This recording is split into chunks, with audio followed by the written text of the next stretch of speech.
On a warm summer's day in June 1904, the steamboat, the Morning Star, pushed away from the landing dock here in Nashville, Tennessee, and headed up the Cumberland River.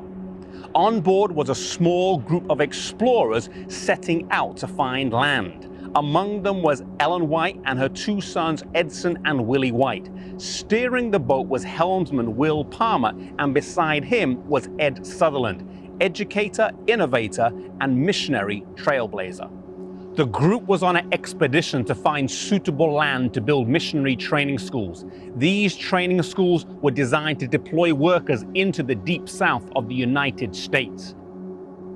On board, Sutherland and his partner McGann had just quit their jobs at Emmanuel Missionary College in Berrien Springs, Michigan, in order to embark on this new venture. When they were a few miles out of Nashville, the Morning Star broke down right near this spot. Providentially, they had broken down on the edge of the Ferguson Nelson farm, a large but unpromising spread of land near Madison. Ellen White convinced Sutherland and Palmer to go and see the land. Sutherland was reluctant. He had seen the land before and was less than impressed with its rocky and barren terrain. Ellen White, however, was adamant that he needed to go along, and he grudgingly obliged. When they got to the land, Ellen White told Sutherland she had seen it in vision, and this was the land they should purchase for the training school. Sutherland's heart sank. He protested that it was far too big and far too expensive to be considered, but Ellen White remained adamant. This was the land. They spent an entire day in prayer, wrestling with God and pouring their hearts out to Him. They laid out all their challenges, the $12,000 price tag, the fact they had only half that amount in their pockets, the deplorable condition of the land, and the scanty facilities available. They laid it all out in prayer. They begged God for help, for courage to move forward in faith, in obedience with the divine counsel.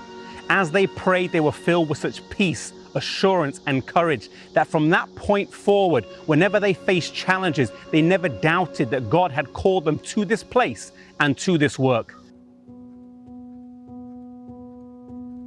After some haggling and cajoling, Sutherland and McGann purchased the Ferguson Nelson property for $11,000 and took over possession in October of 1904. The school, which they named the Nashville Agricultural and Normal Institute, opened its doors to students not long after, with a cohort of just 11 students.